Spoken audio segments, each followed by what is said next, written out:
سام انا كنت اشتغلنا لايف. طب خطفني والله. انا عامه يعني بص انا مبسوط ان احنا اللي هو بحب يعني بقول كده دايما في الفيديوز بحب التفعيصه دي. يلا بقى نسخن، بتعمل فريكشن لذيذ، فاهم قصدي؟ وبالذات ان انت كمان كنت في الجيش، فحسيت ان انت هتفهم القعده بتاعت العساكر كلهم في بعض ملزقين. انا فان انا I'm a fan actually. I like to watch your videos. بص اولا ده شرف ليا والله العظيم مش بهزر. I wanted to be there. اول مره احس ان انا ايه ده، انا مصورش معايا ليه. والله على فكره دي منتهى الثقه بالنفس والاكسبتنس، ان اللي هو انا عايز اعمل مع الشخص ده فيديو راح I do something similar. يعني بحب انترفيو ناس، هو ليه الناس مش بتعمل كده؟ فاهم قصدي؟ دي احلى حاجه، ان انت عمر ما واحد هيطلع يتكلم عن نفسه ويقول لك قصص حصلت غريبه معاه، فاهم قصدي؟ ممكن يقول لك بس لو طلع هو يقول في فيديو ما اعرفش، بحسها كده سوير. انت بتتكلم عن نفسك ليه مثلا او كده؟ لازم حد هو اللي يطلع من الكلام ده. بلس you do it in a nice friendly cool vibe. اتمنى ده يوصل لك النهارده كمان يعني وانا اصلا يعني انا اول فيديو شفته لك انا كنت، وده كان على يوتيوب من سنه ونص مثلا، يعني كان في فيديو انت نزلته التنشيف، ان انت الميه اخر ميه بتنزلها. انا قلت لك اصلا الموضوع ده ولا ما قلتلكش؟ مش فاكر. فشفت الموضوع. هو دايما لما الناس بتتكلم على الحاجات دي يقول لك اشرب كرفس مش عارف ايه، فانت قلت اللي هو لا انا هقول لكم كل الديتيلز بالحاجات اللي هي الخطر مش بالخطر، وانت بقى عيش. لكن بدأت ازاي اصلا؟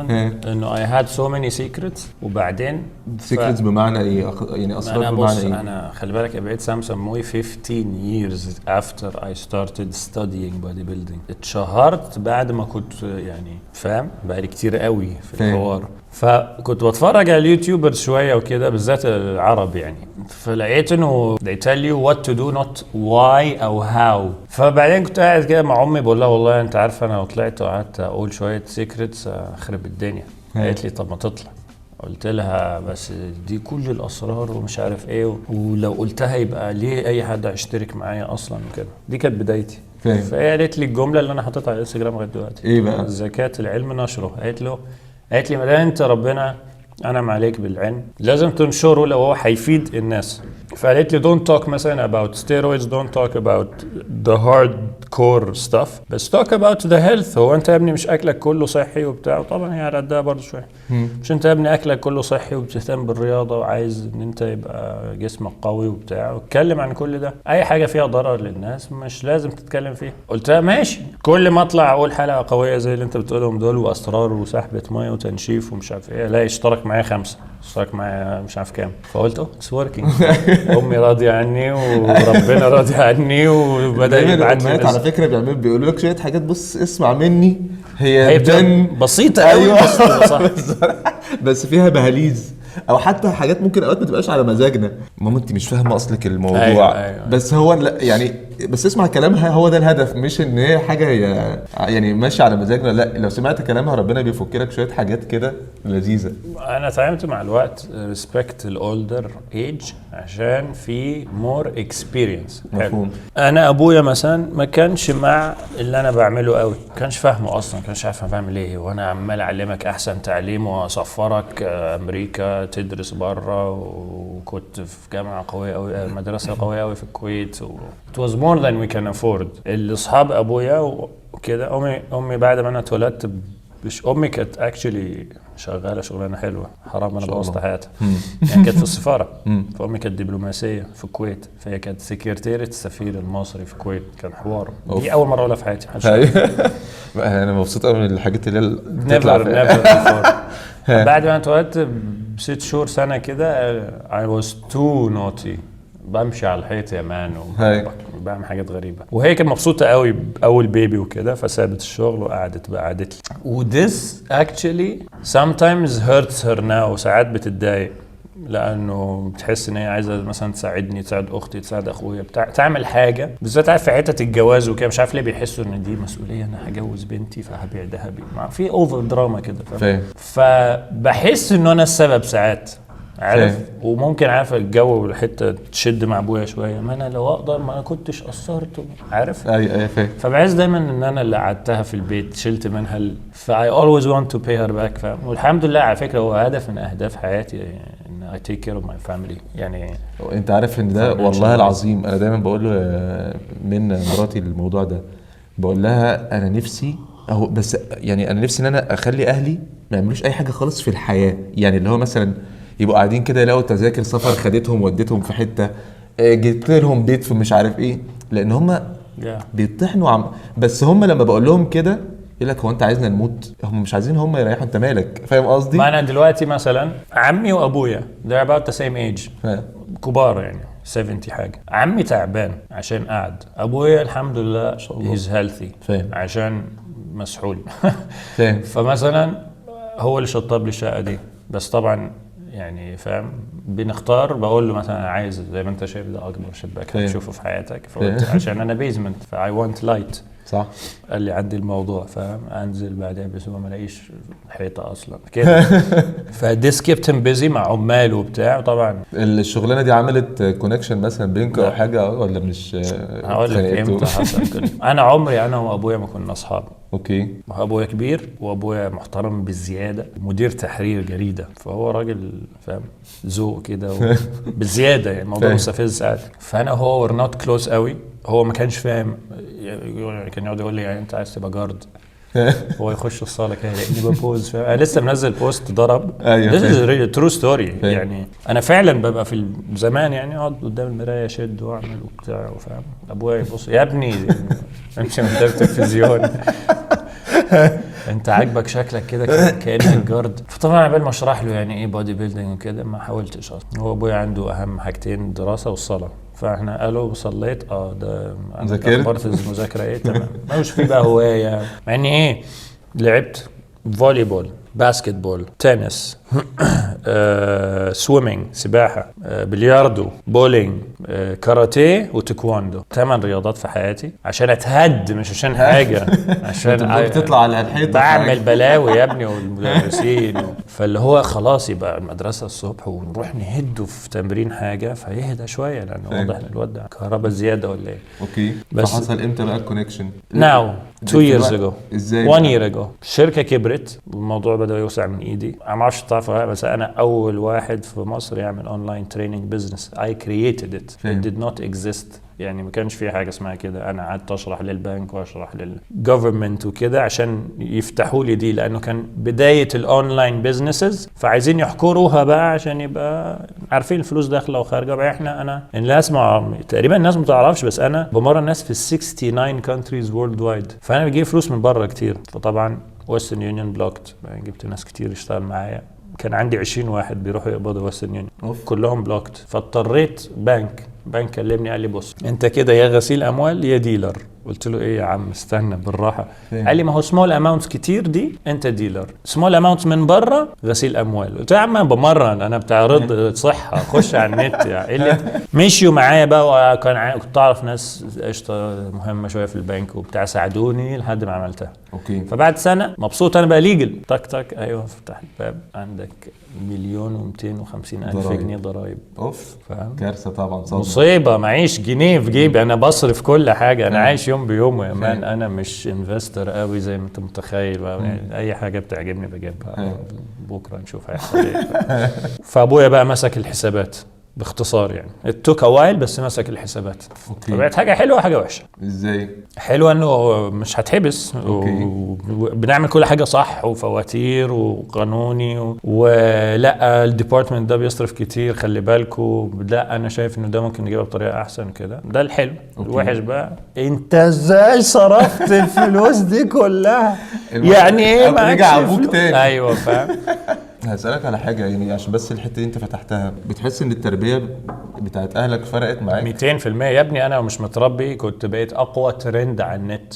فاهم. اقسم بالله I know things no one knows. انا لو عايز اعمل فيوز وامسك ترندز بجد هقدر. اوف عمري ما اطلع اتكلم عن حد وحش حتى لو هو وحش وانا بقى عارف انه وحش وهو طالع بيقول انه هو حلو وانا ماسك عليه حاجات. ربنا بيستر. فاهم. we're not perfect. انا بغلط كتير جدا في حياتي. بس انا مثلا دارس تلاوه، انا حافظ قران، انا جدي شيخ جامع، ابويا متدين جدا، يمكن دول اللي keeping me in place. لان كل ما حد يعرف انا ابن سامي يقول لي ابوك راجل محترم، او اول كلمه ما بيقولوش شاطر، ما بيقولوش طيب، ما بيقول محترم، اول كلمه بتتقال راجل محترم محترم محترم. دي حاجه على فكره تقيله قوي.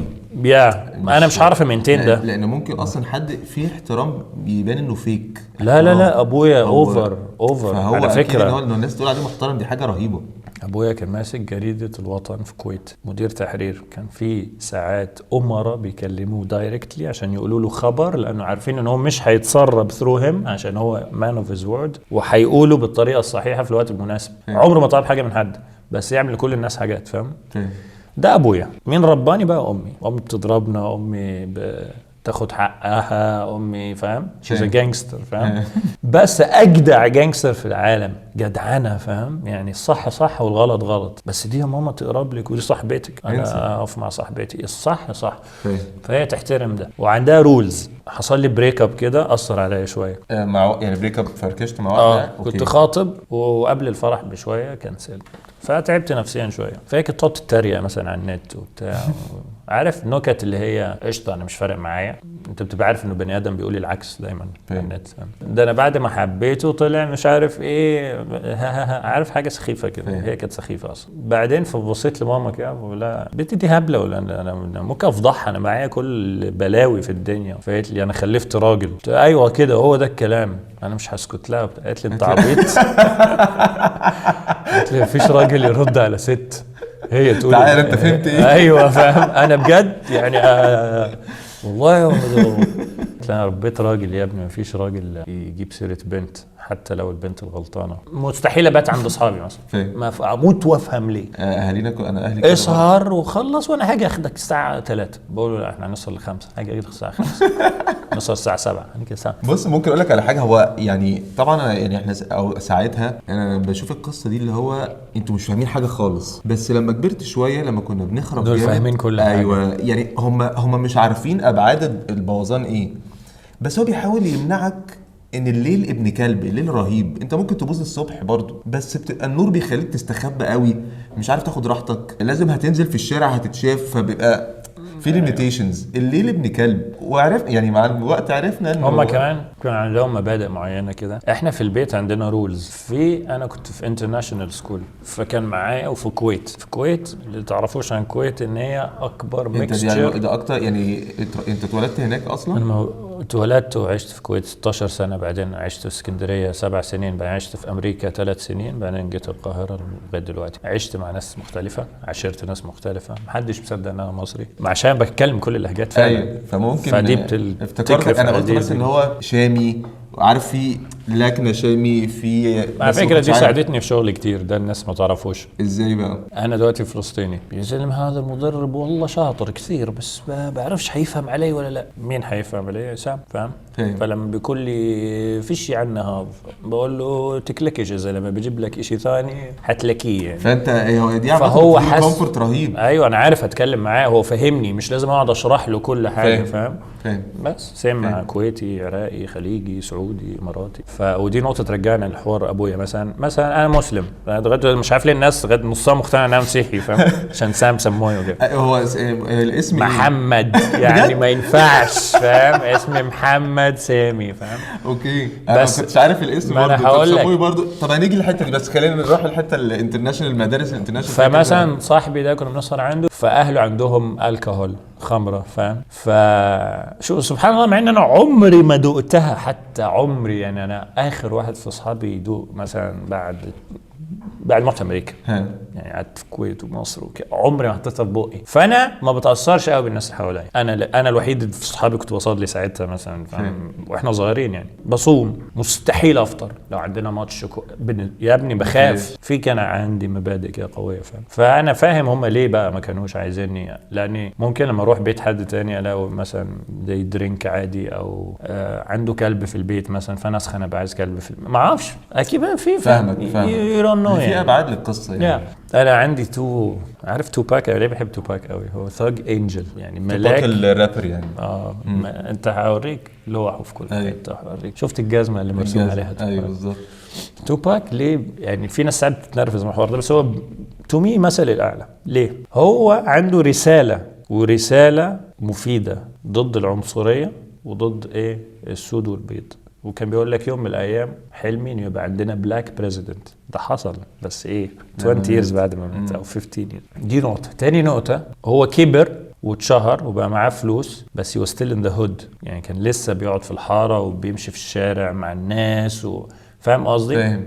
وبعدين لما كبر قوي وصوته بقى مسموع قوي، كان بيقول في الاغاني هم هيقتلوني sooner or later هموت، بس قبل ما اموت عايز اعرف اوصل رسالتي لاكبر عدد من العالم. هو استعمل المايك صح، وعشان كده بقول لك انا ما بركبش ترندات، ما بطلعش اتكلم عن حد. ما that's not why I want to be famous. I will say اي حاجه هقولها هتفيد المجتمع حتى لو بحاجه بسيطه. زي لو انا جيت هزرت عادي وقلت فوائد المانجا، ده انا بهزر عادي وقلت فوائد المانجا، دي معلومه مفيده، انت عرفت فايده اكل ربنا خلقه ممكن يفيدني بايه.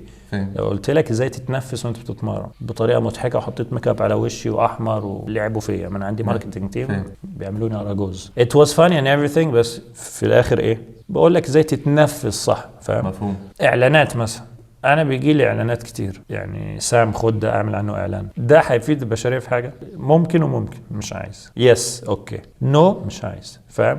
3 years ago I was jobless، انا مش لاقي شغل، وكل ما اقدم على شغل انا اقعد احسبها كده، طب دي مش هتقضي، طب انا بحاول اتجوز ودي مش هتكفي، طب اعمل ايه، طب فاهم قصدي؟ وكان ايوب اللي هو شريكي دلوقتي كان عايش عندي ايام الجامعه فكان هو مثلا يدبر له 500 جنيه وانا 600 جنيه نحطهم في صندوق خشب كده كان بتاع امي مجوهرات كده بس فاضي عشان امي كانت مسافره، فكنا عايشين لوحدي في البيت فوق، فنفتحه كده ده مصروف الشهر 1200 جنيه. فاهم؟ لسه بنتكلم من يومين بقول له برو احنا لو ما عملناش مليون جنيه الشهر ده وي ار فكت، فمات من الضحك. فقال لي انت سامع انت بتقول ايه؟ بقول له يا ابني مش بهزر، احنا علينا ضرايب وعلينا لازم ندفع مش عارف ايه وفي اقساط مش عارف ايه. بيقول لي ايوه سيبك من كل ده، انت دلوقتي زعلان قوي ومرعوب عشان ممكن ما تحققش مليون جنيه الشهر ده. قال لي فاكر صندوق الخشب؟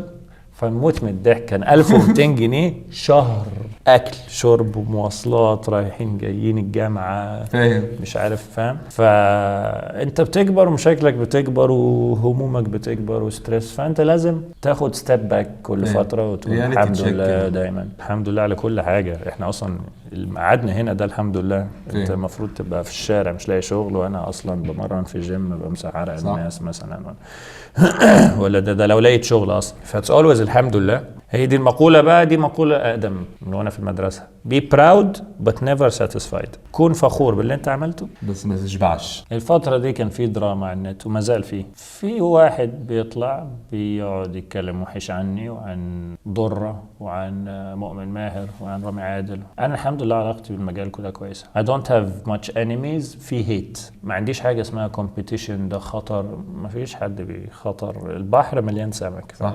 او الرزق، في رزق لكل حد ربنا يا مان. فاهم؟ I believe in that. انا دخلت اكيد كان في قبلي ناس وبلاوي، خدت جزء كبير من السوق، مش ده معناه ان هم يكرهوني وبتاع. وبعدي جاء مليون واحد، انا شهرنا الحوار اصلا، بقى في مليون واحد بيعمل اللي احنا بنعمله عادي. good for them، بشجعهم بشوفهم بقول له keep going. فاهم؟ وممكن كلاينت يسيبني ويروح له ويسيبه ويروح لي، كلاينتس بتلف برضه عادي. فاهم؟ وام لانشينج ماي برودكت، خلاص هنزل، انا بعمل سبلمنتس هتنزل السوق كمان اسبوع، بعت لك باكج سون بس حاجه بقى مختلفه شويه، بعيده عن حاجه فارماسيوتيكال طبيه وزاره الصحه. بص حد هتطلع يتكلم عنها، وحاجات بسيطه، حاجات للتخسيس، حاجه فايبر تملى بطنك، حاجه سايوجين كولاجين للمفاصل، بعيد عن بروتين وكرياتين، الحاجات اللي هتخليك تحط حاجات مضره. لا فايبرز تملى بطنك بدل تعمل تكميم بدل ما تموت، حاجات كده يعني. فاهم؟ I like everyone likes me، بس بيبقى في جيلسي وهيت، ده طبيعي بحته معقوله. وبعدين في هيت بقى، في ناس بتطلع بس تتكلم عني وحش عشان تتشهر، لانه انا اسمي ترند، سموي اذا ترند، لانه اسم نادر مش منتشر، فسموه بيطلع على طول، لانه هتلاقي جنبيه سامسونج وحاجه تانية. فاهم قصدي؟ هو اسم نادر كده فبيطلع بسرعه. فبيجيبوا سيرتي عادي. طبعا في الاول عشان الباك جراوند بتاعي واصحابي بس هقول القصه. مره كنا في العربيه وكان معايا بيج رامي وانا بس احنا عايزين نرجع للحته دي يعني اللي هي بتاعت يعني ان هو ليه كرهك او بيكرهك عشان ما انا هقول لك يعني انا هقول لك بقى انا ايه اللي خلاني بجد. انا بقول لك انا ليا اصحاب نصهم يا في السجن يا في مصحات يعني فاهم. انا فلت فاهم because I'm good فاهم. وناو I'm dragging them all with me. بسحب ده وبسحب ده. تعال اشتغل معايا تعال اعمل كذا تعال اعمل فاهم. حاول ننضف نرفع نرتقي فاهم. تعال مع بيج رامي في عربيه تحت الجيم ايام ما كنا بنتمرن قبل اول اولمبي. فانا في البي ام بتاعتي في جستر كنترول يعني لو عملت كده يرد كده يكنسل. فبيتصل صاحبي بيتصل ورامي بيتكلم معايا فبيعمل كده قام رادد. فقال لي سوري رديت خلاص. بيقول لي سموي في واحد جايب سيرتك اسمه كذا كذا نجيبه لك في شوال بالليل. انا ببص كده رامي جنبي فاهم. فقال لي خلاص فكر وشوف كله جاهز بس قول لنا جو هنجو. ما قالكش ليه او عمل ايه او كده؟ بيتكلم عني. قال لي بيقول حاجات بيغلط فيك وخلاص. هو بص انت ما بتعرفش تشتمني برضه يعني انت هتطلع تغلط. سموي بتفلسف بيقول لك مش عارف الكرياتين تقدر تاخده طول حياتك. انا دكتور وجوجل اهو وكرياتين تقدر تاخده طول حياتك. انت وجوجل ودكتورك وكلكم على بعض كده ما تجوش جنبي عشان انا عارف انا بقول ايه. انا تعبت من كرياتين. مش هقول لك بقى عندي 100 كلاينت تعبوا. انا تعبت. تحب الميه اشرب كده 2 جالون 2 جالونز ناو هتموت. ميه سر الحياه يا ابني. يعني ايه اشرب ميه اموت؟ يور بلاد سيلز ويل اكسبلود. فاي حاجه زياده عن حدها غلط وجسمك بيبدا يتعود ان هي جايه من بره فيفضل ان انت اون اند اوف وكده. فانا بيبقى ليا مبدا ليا فكر ولكن ما بردش على الناس دي. المهم فقلت لرامي ايه رايك؟ فضحك كده. فقلت له انت واضح ان انت قال لي ده انا بيتقال عليا كذا وكذا وكذا وبيتقال عن كذا وكذا. ده في ناس جت بيتي يا مان وقعدت مع اهلي وطلعوا وقالوا كذا وكذا وكذا. فبص كده بقول له عملت ايه؟ انا ولا حاجه يعني حسبي الله ونعم الوكيل وانا بمشي باصلي اداني مثل خطير. يعني هو المثل ده بعديها انا خلاص اي حد اعمل اللي تعمله. ايه بقى؟ بس في ليميت برضه فاهم. عادي say whatever you want to say don't agree with me وكده بس في ليميت صغير كده. لو غلطت فيها انا شخصيا او جبت سيره اهلي او شتمت او غالبا هتتاذى جامد. مش والله ممكن ما يبقاش انا فاهمك بس فعلا يعني انا اخر حوار ده انا ماسك ملجم الناس. يا سموي بقول له دونت يا سموي الموضوع خلصان دونت مش لا ما حدش يعمل حاجه. يا ابني انت ازاي ساكت؟ فين سموي بتاع زمان؟ بقول لهم بالظبط سموي بتاع زمان مات. انا ام اولدر ام وايزر فاهم. قال لي الرسول عليه الصلاه والسلام كانوا بيرموه بالحجاره بس. قلت له شكرا انا اسف انا قال لي في حد الطف وكايندر واجدع وانضف لا قال لي او مش يعني بيخاف او مش هياخد حقه. لا يعني ما جبريل قال له لو عايز اقفل لك الجبل هطبقه. ده القوي اللي يقدر وما يعملش. صح. انا اقدر برو. انا عندي كونكشنز تخوف. اسمع مني انا بقول لك انا في كل حاره في كل شارع في مصر عندي ناس. دي نقطه. في كل حته الحكومه عندي ناس. بمرة ناس مهمة جدا في البلد. بمرة ناس مهمة جدا برا البلد فاهم. I have connections very easily to hurt someone. بس أنا بجتهد واشتغل عشان ربنا يساعدني وأكبر ويبقى عندي connections لأذية الناس ولا لمساعدة الناس. فمشكلتي أنا مش بخاف أصلا. فلازم أقعد أفكر بعقل وأخاف عن الناس اللي حواليا مش أنا فاهم. بس أنت دخلت جامعة إيه؟ دخلت أكاديمية بحرية business finance. يعني دخلت الجامعة الأكاديمية في اسكندرية. بعد 2 سنين عملت حادثة موتوسيكل اتكسرت تماما. كسرت كل عظم جسمي وارتجاج في المخ وشرخ في عمود الفقري ونزيف في الرئة وقصبة رجلي كانت كده يا لهوي وحوضي وكتفي ده كله طلع من مكانه مش تمزق. طلع يعني كان مدلدل في الجاكيت. I was a body builder. ده اللي ساعدني اني ما اموتش. فتعبت نفسيا قوي وخلاص I want to leave عشان يعني فاهم. كنت عايز امشي. فاخويا كان مسافر امريكا تمشي اصلا من البلد نفسها حتى ما كنتش قادر تقعد في وسط الفهم. مش قادر خلاص فاهم. فاخويا كان رايح يدرس في امريكا. انت كده كنت قاعد في اكاديميه قد ايه؟ 2 سنين. وحصلت الحادثه فهتشوف بقى موضوع امريكا. فقمت رايح معاه. فبدأت تاني من أول وجديد. خدت هناك شهادتين بقى Associate of Science وبعدين أخدت Certified Fitness Trainer. لأنه هناك كنت بدرس وبشتغل. اشتغلت في جيم وبعدين بقيت جامد قوي في الجيم. فالترينر مش جامد عشان انا جامد، بس عشان قرب هو بيدفع لك كام 100 انت ومراتك ب50 اي حاجه فاهم. لاقيين. بس انت كنت دخلت الجيم قبلها يعني كنت بتتمرن في مصر؟ يا واز بادي بيلدر. أيوه. انا كنت لاعب بطوله وبجهز البطوله الجايه. هو اللي حماني اصلا ان انا كنت مليان ماسلز. الدكاتره كلها قالت انت عضلاتك حمت عظمك. بقول له حمت ايه؟ العظم كله مكسر. قال لي ايوه بس مش مسامير. ايوه قالوا لي فرق. والجاكيت ممكن مثلا ظهرك يتكسر بس اللي هو لا. الجاكيت برضه ساعدني، جاكيت السيفتي بتاع الموتوسيكل ساعدني فاهم. اشتغلت وانا بدرس وبعدين فين شهاداتك؟ هم اشتكوا عليا بقى عشان انا بقطع عليهم، مش انا اشطر منهم بس عشان انا فجالي صاحب الجيم قال لي بص يا ابن الناس بتحبك وانت عامل لي فلوس وانا نفسي تقعد، بس دول لو راحوا اشتكوا انا الجيم بتاعي هيتقفل. قلت له طب اعمل ايه؟ قال لي خد شهاده. قلت له اخد شهاده ايه؟ قال لي في مش عارف ايه وفي مش عارف ايه، دول اجمد 2 واونلاين وتاخدهم في 6 شهور وبتاع. قلت له يلا بينا. رحت خلصتها في شهر ونص ورجعت له. قال لي يا ابني خدت شهاده؟ قلت له بص لك يعني. بيقول لي ازت ريل؟ بقول له والله يا عم اصل انا دارس بقى طول عمري بحب اللعبه بدرسها فشخ ولعبت اوريدي كنت بطوله وبتاع وكنت بمرن الناس وكده. فهنا خدت الشهادتين ورجعت مصر. فامي قالت لي حرام يا ابني كمل السنتين دول يبقى معاك باتشلر في بزنس كمان، يبقى معاك شهاده ثالثه. فكملت. فعشان كده بقول لك اكاديميا انا اتخرجت مثلا 2007 2000 وكام احنا بنخش. انا لا يعني دخلت 2006 2007 اوكي ما اعرفش مان والله 2014 8 years later اتخرجت بس عشان في النص رحت درست حاجات تانية. اوكي فبقى 3 شهادات جامد، 2 من امريكا وواحده من مصر يعني. اوكي لذيذ جدا. انت طب الجيم قصته ايه بقى؟ دخلت الجيم ازاي؟ يعني اول مره دخلت فيها الجيم كانت عامله ازاي؟ وامتى كان عندك كام سنه كمان؟ 16. انا كنت بلعب كل الرياضات زي ما قلت لك يعني. كنت بعمل مشاكل كتير واصحابي اشقيه كتير I got into a lot of trouble صراحه. وسقطت في ثانويه عامه اول سنه، نجحت في مادتين من 8. فابويا بالنسبه له انا افشل واحد في العالم، اصحابي ما نجحوش ولا ماده، فانا كان بالنسبه لي انا اشطر واحد في اصحابي. فابويا بعتني مصر قال لي بقول لك انت تروح كده يلا تروح عند جدتك في مصر تعرف ان الله حق، تعرف يعني ايه دراسه وتعرف يعني ايه مش عارف ايه عشان انت في دلع وداني فين بقى؟ عند جدتي في بحري في اسكندريه من الكويت.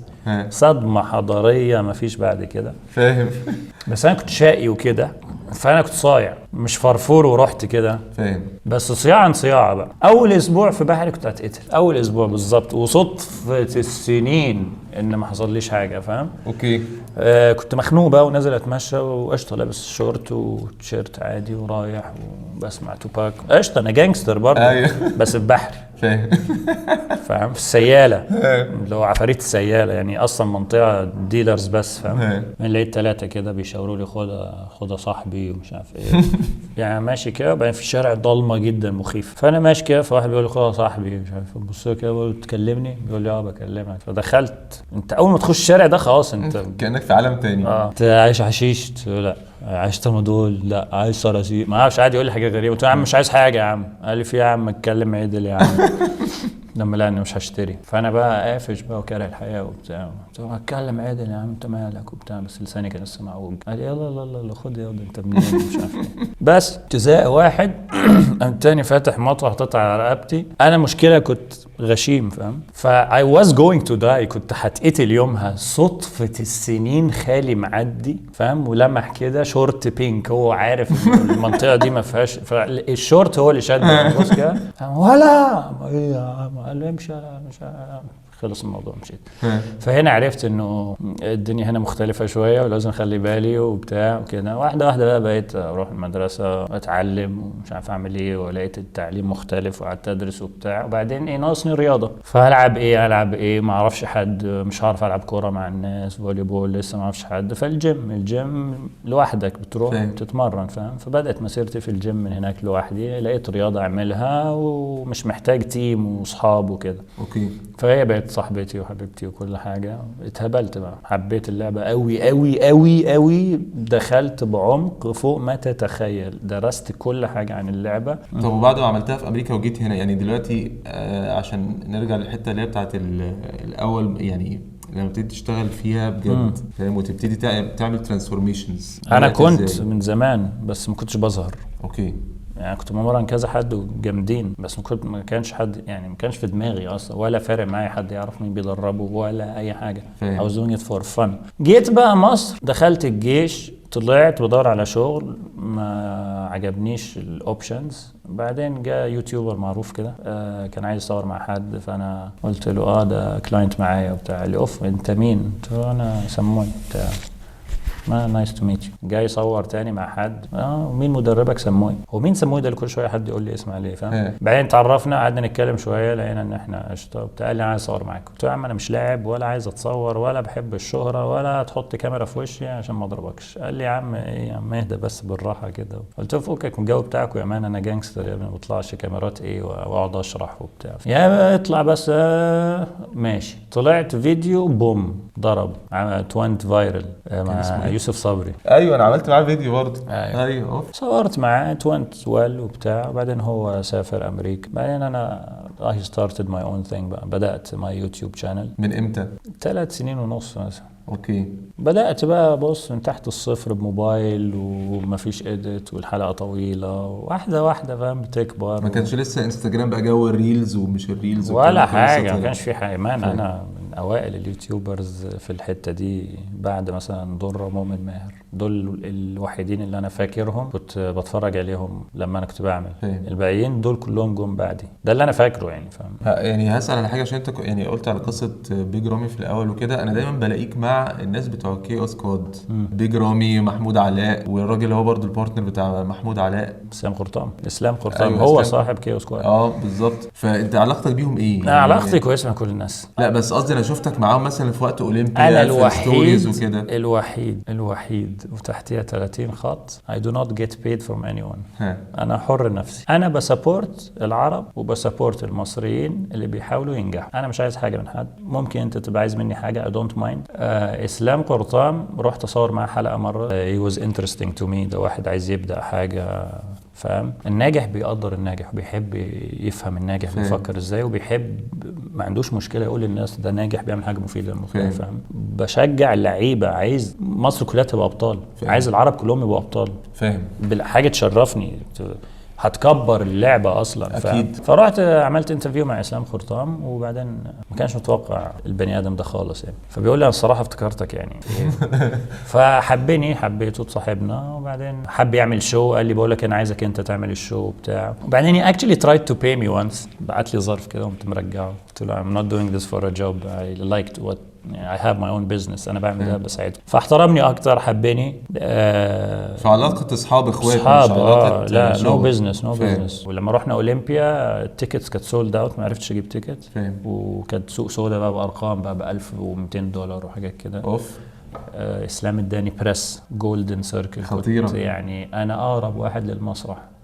فزي ما بقول لك في ناس كويسه وفي ناس العكس يعني. أكيد. اسلام انا عملت معاه كل حاجه كويسه، وقفت معاه وسابورتد في كل حاجه. عمري ما I didn't support him، بالذات لو طلب مني، وساعات كتير من غير ما يطلب مني. فسبحان الله جاء الوقت 2 years later اسلام actually helped me out، و I'm proud to say انه he helped me out. انا مش من النوع اللي بقول حد يساعدني لا ساعد الدايره يعني لو you give you receive على طول يعني هتترد لك اكيد. انت جبت دلوقتي في سيره كل شويه قلت المرسيدس كذا مره، قلت البي ام كذا مره. ف يعني دايما كل واحد كده يبقى عنده حاجات اللي هي زي كولكتبلز او الادكشنز، يعني مش عارف احطها باي شكل. هم كلهم ايه بقى؟ ادكشن ولاف طب ايه تاني انت مدمنه او انا بحب عربيات. انا ابويا وانا صغير كان ماسك مجله اوتو تريدر في الكويت، فكان بيجي لنا تيست درايفز فراريز، استون مارتن. اول عربيه اخويا سوقها في حياته وهو عنده 13 سنه كانت استون مارتن. اخوك عنده قد ايه عامه؟ اصغر مني ب3 سنين. اوكي. فهو انت عندك كام سنه؟ انا 33، هو هتلاقي 30. اوكي. فكان بيجي لنا تيست درايف فولفو مثلا، عشان يكتب عنها يجربها بنفسه فيصدق ان هي حلوه فيكتب عنها حاجه حلوه. فسوقنا عربيات مجنونه، مع انه احنا كانت عربياتنا، عربيه ابويا كانت ميتسوبيشي جالنت مانيوال، حاجه حقيره جدا في الكويت يعني. بس سبحان الله يعني، فحب العربيات كبر معانا. بعدين لما رحت امريكا اخويا بيشتغل بايده ميكانيك، بيحب الحوار، وانا هاسلر، انا بيزنس مان، فاهم؟ فبروح بلاقي على معروض للبيع كامارو زد 28 في 8 عطلانه، فبروح بكام؟ بيقول لي 2000. اقول له بص هي 1000 مش شغاله ودي محتاجه بلاوي. يقول لي ماشي، بديله 1000، شيل العربيه وديها الجراج، اخويا يقعد يشتغل عليها اسبوعين 3، اشتغلت تتباع ب3. فاشتغلنا في العربيات شويه، بس السوبر كارز سبورتس كارز في 8 الامريكان ماسل وكده، فاهم؟ عشان believe it or not it's easy to work on. يعني الناس فاكره عشان دي 8 سلندر يعني دي اسهل من التويوتا ال 1600، انه دي موتورها بالطول دي بالعرض، في حاجات كده تكنيكال دي تعرف تفتحها، الثانيه بتقعد تفك عشان توصل لحاجه صغيره. صلحنا بعنا، بعدين صلحنا عملنا موديفيكيشن خفيف لقيناها اسرع قوي، بعنا، بعدين صلحنا عملنا موديفيكيشن قوي، بعدين تسابقنا في الشارع شويه، بعدين رحنا خدنا دراج ريسنج لايسنس، فانا معايا دراج ريسنج لايسنس، انا بدراج ريس. بعدين بعنا، جبنا، صلحنا، قعدنا موديفاي، وصلنا عربيه. انا جبت 15 عربيه في امريكا. ففي كانت في نفس الوقت بيبقى عندي 3 عربيات مثلا، طبعا العربيات رخيصه عشان بس الناس تفكرش انا طالب معيش فلوس اصلا، فاهم؟ بحوش وبشتغل عشان اجيب عربيه ب1000، فبيع ب3، فكده معايا 3، فاقدر اجيب ب1000 عده وب1000 ادور على عربيه ثانيه، والمكسب ده خلاص اتصرف اوريدي يعني، فاهم كده يعني. في ايه بقى الحاجه الادكشن الثاني؟ والله بص، انا بحب جوردنز جزم. اوكي، جزم جوردنز، عندي جزم كتير انا شفتهم لك. ايوه عندي جزم جامده بلبسهم وبنزل بيهم. لا الجزم بتاعتي دي هتبقى فينتج بعد فتره معينه كده، هتبقى حاجه يعني اوريدي عندي 5 جزم دبل برايس ناو اوريدي دبل. ده انفستمنت اقوى من العقار، بس طبعا مش جايبهم عشان ابيع ولا انا بس بقول لك بحب الجوردنز، بحب الكلاب. انا الحيوانات غيرت شخصيتي للاحسن. كان نفسي اربي كلب، وابويا متدين شويه، فممنوع طبعا كلب في البيت لو وقفت على وداني. فكان في بيت مهجور جنبينا كده، لقيت كلب في الشارع. لا اول كلب كان ايه تقريبا، يا لقيته يا حد اداهوني مش فاكر، خدته حطيته في العماره المهجوره دي، وبقيت احط له اكل وشرب وبتاع ويمشي معايا وبعدين مرنت الكلب، فبقى الكلب بيست شيك ستي. فمره داخل البقاله فقلت الكلب ست، قعد شيك جود بوي داون، نزلت ستي، دخلت البقاله الناس تعدي وبتاع ما بتتحركش. خلصت طلعت جود جيرل مش عارف ايه حبيبتي. انا بحب الكلاب قوي، ماي جيرل فريند بتغار من الكلاب عشان بدلعهم اكتر ما بدلع بشر يعني. كان في زي ما تقول حد مهم في عربيه بسواق شاف المنظر، قال لي انا عايز الكلب ده، فقلت له مش للبيع، فقال لي اديك 20 دينار، قلت له مش للبيع، قال لي اديك 50 دينار، قلت له مش للبيع، قال لي اديك 70 دينار. انا اول مره اسمع الرقم ده في حياتي. انا عيل باخد 5 دينار في الاسبوع، يعني الشهر كله باخد 20. ده هياخد كلب ب70 دينار. الرقم ما اعرفوش، انا لسه في المدرسه عيل صغير. بعته، مت، قعدت اعيط وقلبي وجعني. وبعدين ابويا نزل جاب لي الفلوس دي تليفون الانجيج ده، واكتشفت انه في حاجات الفلوس عمرها ما هتعوضها. حبيت بقى الكلاب. ابويا وامي ما كانوا، ابويا كان مش عايزني اربي كلاب، وامي اكشلي وافقت لانه شافت ان انا بقى عندي مسؤوليه، بقيت بخاف، لازم ياكل لازم يشرب، ما عندي مشاعر، حرام مش عارف ايه. فحست انه ده هيهديني عن الشقاوه اللي انا فيها. فاست فورورد طول عمري بربي كلاب لحد ما عملت مزرعه كلاب هنا في مصر. كنت بدرس وعايز اعمل اي بزنس، فتاجرت فيهم فتره، تجاره وتربيه يعني. ببريد وبدرب. ففي ناس كانت تجيب لي كلابها اللي هتسافر الساحل وتسافر مش عارف ايه، وانا ولا مسافر ولا نيل مفلس، فبربي كلاب باخد فلوس عشان اعيش. اسمه ايه الكلب ده؟ ده سلطان. ده جبته بعد بريك اب. كنت هتجوز وبتاع وما نفعش، كنت زعلان فجبته. هو بيبقى انت محتاج لاف كده، فاهم؟ فبعدين كنا بنسمع جورج وسوف، فبقول والله سلطان العرب، فيبص لي كل ما اقول سلطان يبص لي، فسميته سلطان. بعدين جبت سلطانه، جبت له واحده، وبعدين اتجوزوا وخلفوا سلطعون، فبقى سلطان. هسألك سؤال، ايه صفة بتحاول ما تظهرهاش في السوشيال ميديا عشان ما تمسكش ضدك؟ My gangster side. اوكي. I am very gangster more than you imagine. يعني I can act يعني، فاهم قصدي؟ اوكي. بجد يعني انا اتحطيت في مواقف وعشت مع ناس وعملت جانجستر اللي هو عشان بس اوضحها، اللي هو انت في ناحية خطر جدا فوق ما تتخيل. بجد يعني.